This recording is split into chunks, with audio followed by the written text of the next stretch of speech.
Rally ng Iglesia ni Cristo sa Sunday, November 16 ay nakahilera na po itong sandamakmak na mga fortalet ngayon dito sa Roxas Boulevard. Ayan o. Sobrang dami. Hanggang doon po yan sa may basta sa kahabaan itong Roxas Boulevard. So doon sa Mayat Club, nakita ko na din po ang dami ng mga portalit na nakakalat po. Kaya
so tuloy ang update natin ngayon dito sa Manila Bay, Dolomite Beach po.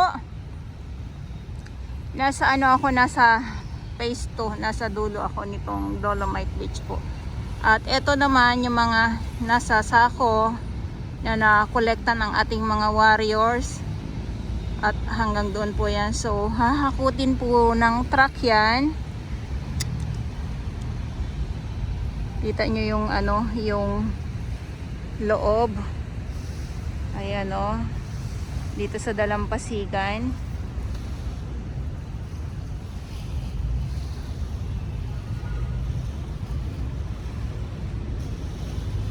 Walang kalat na paparating.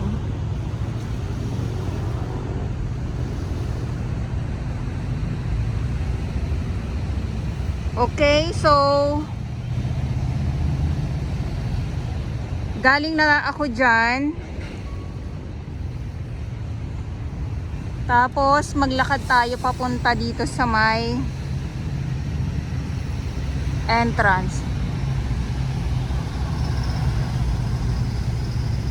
At syempre, dahil nga po mabilis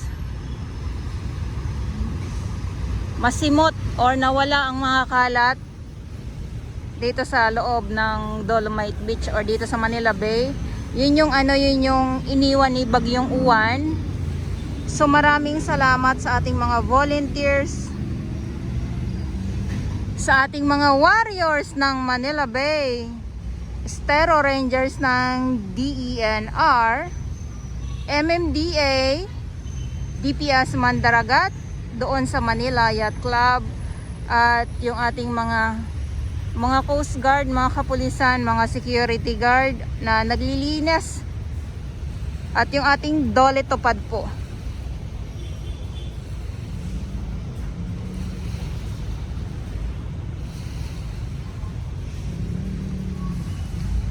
So maraming salamat. So meron pa rin pailan-ilan ng mga mga kalat kasi hindi naman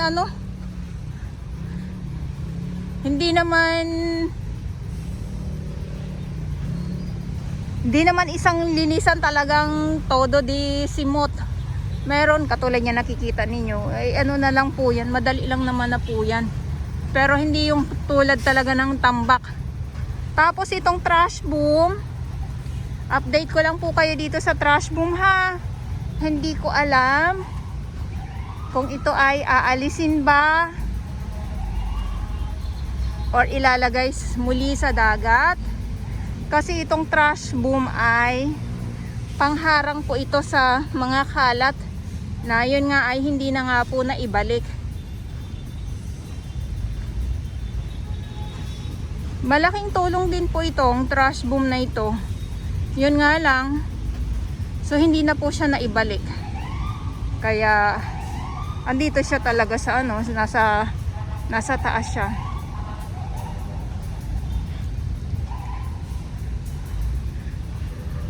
Tapos dito pala ha, update ko lang po kayo dahil ay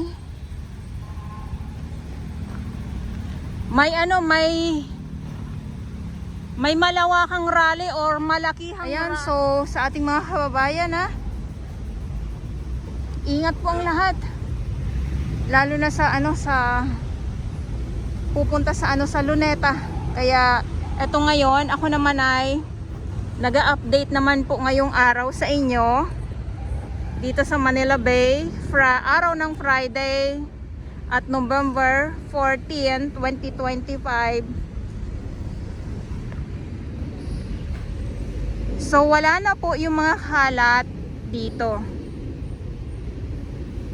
Basta dito sa kahabaan nitong Dolomite Beach po, noong nakarang araw ay talaga naman yung iniwan ni Bagyong Juan na sobrang dami. Pero saludo naman nga tayo sa ating mga warriors at sa ating mga volunteers.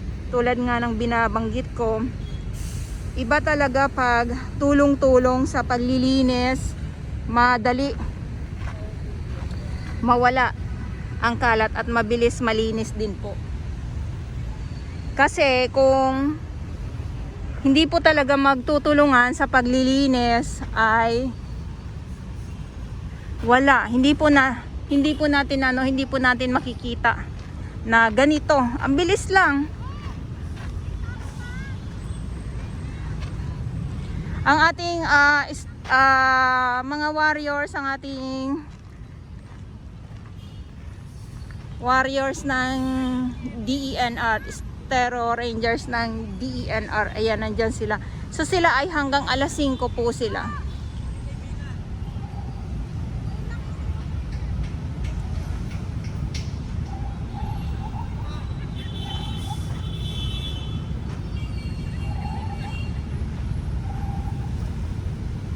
Okay, so ikot ko lang po kayo para ano. Ayan.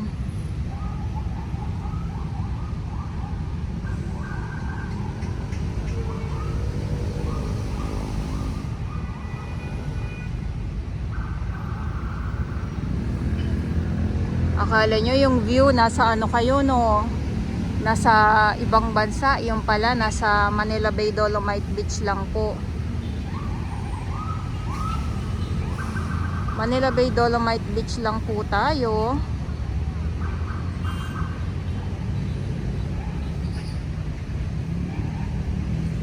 At yung ating mga warriors, ayan, nandyan sila.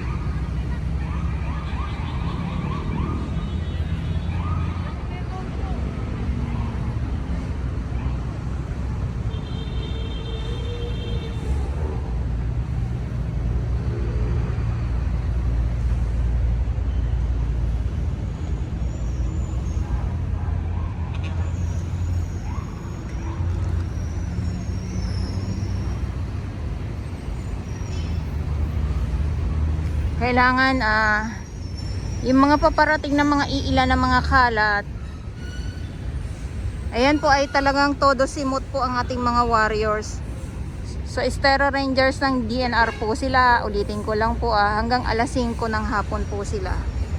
Okay, so ito yung update ko ngayon dito sa Manila Bay Dolomite Beach. At ulitin ko lang po, ngayon ay November 14, 2025. At sa mga baguhan Yes, welcome sa channel ni Miss July ni Dora Bells. Mahalin niyo po ako ng buong buo. Yun ay hindi galing sa ilong ng may singaw. God bless everyone!